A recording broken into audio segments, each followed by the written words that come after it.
96వ శ్లోకం. ధైర్యాంకుశేన నిభృతం రభసాదాకృష్య భక్తి శృంఖలయా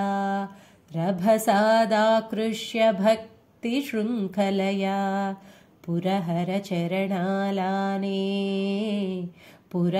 చరణాలానే హృదయమదేభం బధాన ఛిద్యంత్రైః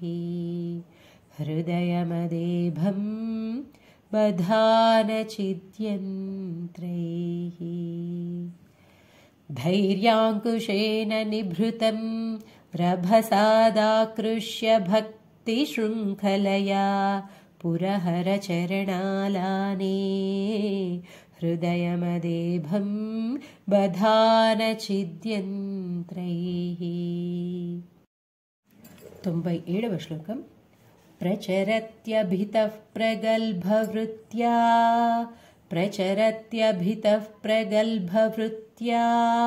మదవానేష మనః కరీగరీయాన్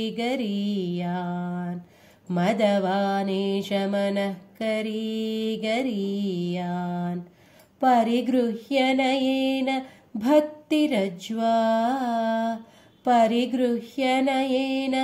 భక్తిరజ్వా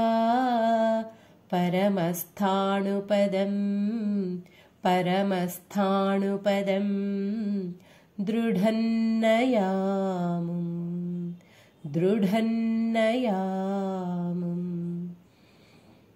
ప్రచరత్యభితః ప్రగల్భవృత్యా మదవానేష మనః కరీగరీయాన్ పరిగృహ్యనయేన భక్తిరజ్వా పరమస్థాణుపదం దృఢన్నయాముం. 98వ శ్లోకం. సర్వాలంకారయుక్తాం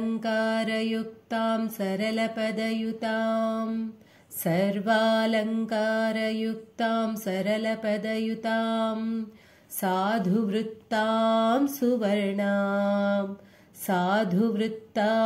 సువర్ణాం సద్భిః సంస్తూయమానాం సరసగుణయుతాం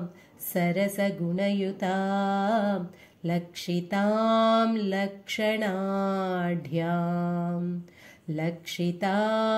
లక్షణాఢ్యాం ఉద్యద్భూషావిశేషాం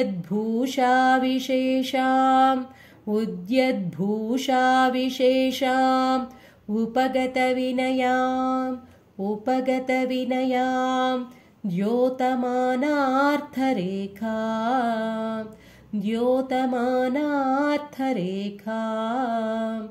కళ్యాణీం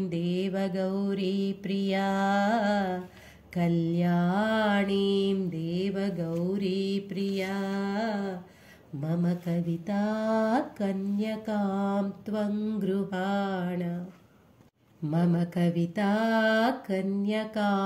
త్వం గృహాణ. సర్వాలంకారయుక్తాం సరళపదయుతాం సాధువృత్తాం సువర్ణాం సద్భిః సంస్తూయమానాం సరసగుణయుతాం లక్షితాం లక్షణాఢ్యాం ఉద్యద్భూషావిశేషాం ఉపగతవినయాం ద్యోతమానార్థరేఖాం కళ్యాణీం దేవగౌరీప్రియా మమ కవితా కన్యకాం త్వం గృహాణ. 99వ శ్లోకం. ఇదంతే యుక్తం వా పరమశివకారుణ్యజలధే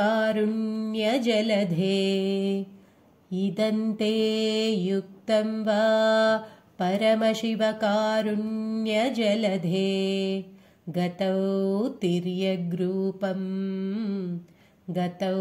తిర్యగ్రూపం తవ పదశిరో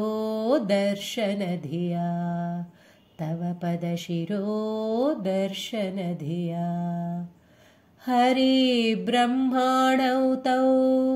హరి బ్రహ్మాణౌ తౌ दिवि भुवि चरन्तौ श्रमयुतौ दिवि भुवि चरन्तौ श्रमयुतौ कथं शम्भो स्वामिन् कथं शम्भो स्वामिन् कथय मम वेद्योऽसि पुरतः कथय मम वेद्योऽसि पुरतः इदन्ते युक्तं वा परमशिवकारुण्यजलधे गतौ तिर्यग्रूपं तव पदशिरो दर्शनधिया हरे ब्रह्माणौ तौ दिवि भुवि चरन्तौ श्रमयुतौ कथं शम्भो स्वामिन् कथय मम वेद्योऽसि पुरतः।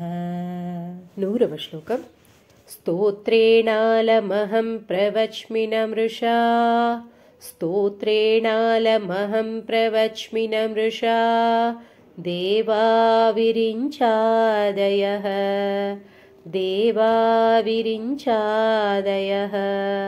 स्तुत्यानां गणना प्रसङ्गसमये स्तुत्यानां गणना प्रसङ्गसमये त्वामग्रगण्यं विदुः त्वामग्रगण्यं विदुः माहात्म्याग्रविचारणप्रकरणे माहात्म्याग्रविचारणप्रकरणे धानातुषस्तोमवद्धूतास्त्वां विदुरुत्तमोत्तमफलम् धानातुषस्तोमवद्धूतास्त्वां विदुरुत्तमोत्तमफलम् शम्भो भवत्सेवकाः शम्भो भवत्सेवकाः स्तोत्रेणालमहं प्रवच्मि न मृषा देवाविरिञ्चादयः स्तुत्यानां गणना प्रसङ्गसमये त्वामग्रगण्यं विदुः माहात्म्याग्रविचारणप्रकरणे धानातुषस्तोमवद्धूतास्त्वां विदुरुत्तमोत्तमफलम् शम्भो भवत्सेवकाः शम्भो भवत्सेवकाः शम्भो भवत्सेवकाः हरे श्रीनिवास।